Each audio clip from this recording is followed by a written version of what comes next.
Hey everybody, this is Matt. In this video lesson I'm going to be talking about coming up with a drum part. This is actually part 2 of coming up with a drum part. Part 1 was a funk example. This time I'm going to be talking about odd times. And the two I'm going to be focusing on, once again I'm using freejamtracks.com. And the two examples I found that were pretty good, one was in 7/8, the other one was in 11/8. 7/8 is pretty common for odd time. You don't really see 11/8 too much unless you listen to a lot of Dream Theater, Symphony X, bands like that tend to use really odd meters. But for 7/8, that's going to be example number 1. To count that, you would just go, 7/8. For those of you who don't know what 7/8 means, the 7 means there's 7 beats per measure, and the 8th note gets 1 beat. So you count it 1, 2, 3, 4, 5, 6, 7, 1, 2, 3, 4, 5, 6, 7, and so on and so forth. Okay, that's 7/8. If you can count 4/4 eighth notes, 1, 2, 3, 4, 5, 6, 7, 8, or 1, 2, 3, 4, 1, 2, 3, 4, you just drop an eighth note. 1, 2, 3, 4, 5, 6, 7, 1, 2, 3, 4, 5, 6, 7, and you just start right back over at 1. Okay, that's 7/8. So this example, once again, like I said in the first video, the thing I listen for, if I'm first hear a track for the first time, I listen for the bass, and if it's in odd time, I listen to, like, as far as where I'm going to put the backbeat, I tend to listen for the guitar. What the high points are of the guitar is. If it's a guitar riff, if it has any high parts or any accents, that's typically where I'd put, my backbeat on the snare. So let me just let you hear this, and I'll sort of count along and also sort of point out those high points that I'm talking about.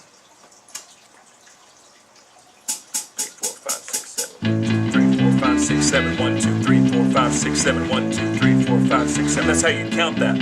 So now, that's going to be my kick drum part. 3,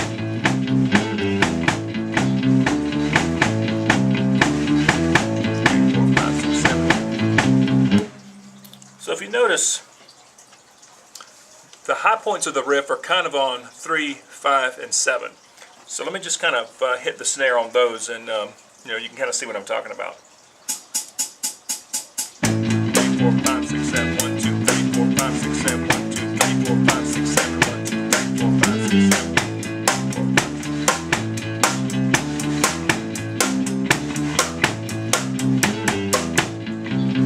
Okay, so I'm actually putting the backbeat. On 3, 2, 3, 4, 5, 6, 7.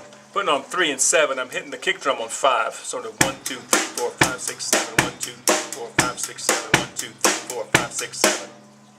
That kind of fits that riff.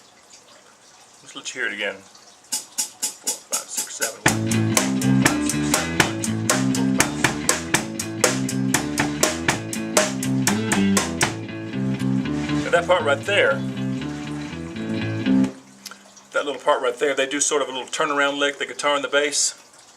And what I'm going to do, I'm going to throw in a fill that sort of matches that, just to kind of break the beat up. Let me start over. And then just let you hear what I'm talking about.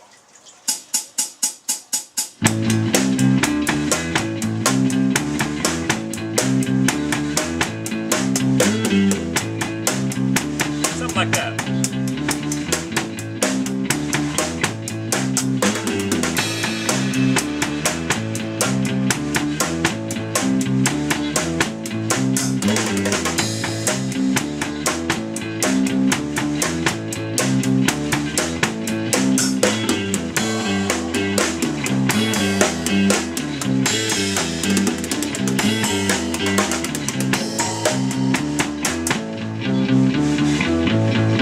That part I just played, the song kind of changes right there. So what I do is I just listen to that part over and over and kind of just see what fits. You can actually do some fills just to kind of, instead of keeping a straight beat during that part, hit the cymbals when the band hits and throw some fills in that sort of fit.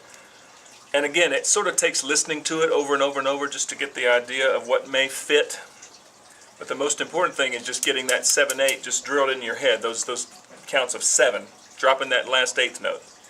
Let me play it again, let you hear it. Let you hear that little breakdown section again.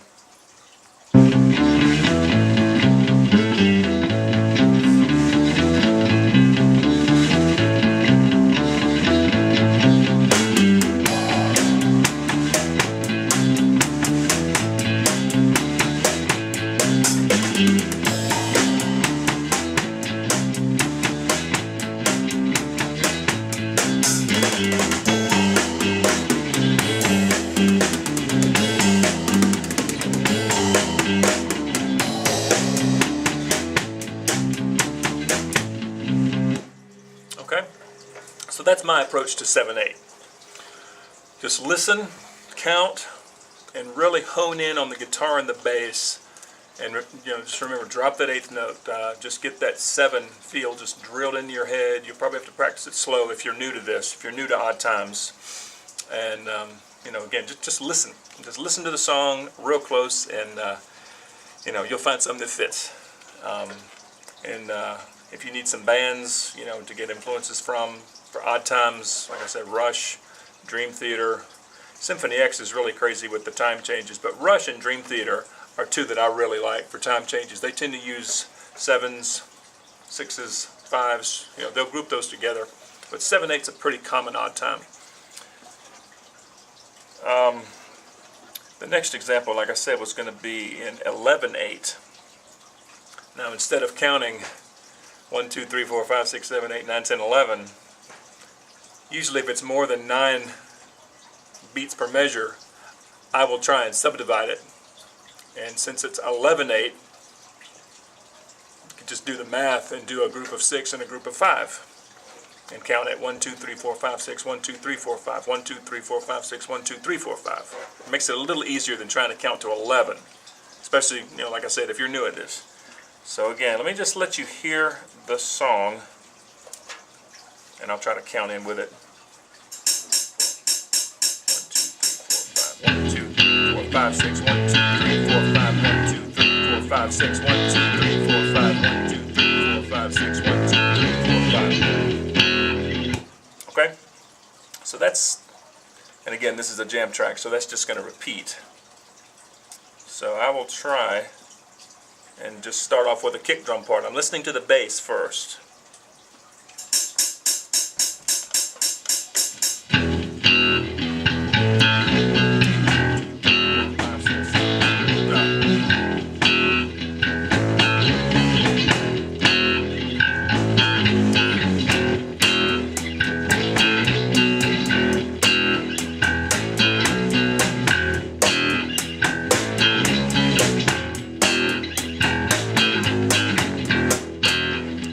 Tough.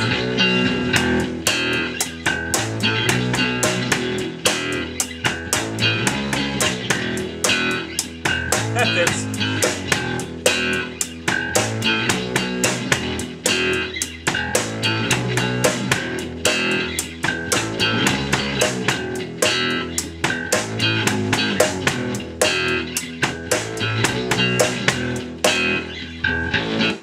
That's a tough one. I didn't really rehearse that too much before I started the tape. But yeah, 11/8. That's a little weird. Let me try that again, just to let you hear. 2, 3, 4, 5, 6, 1, 2, 3, 4,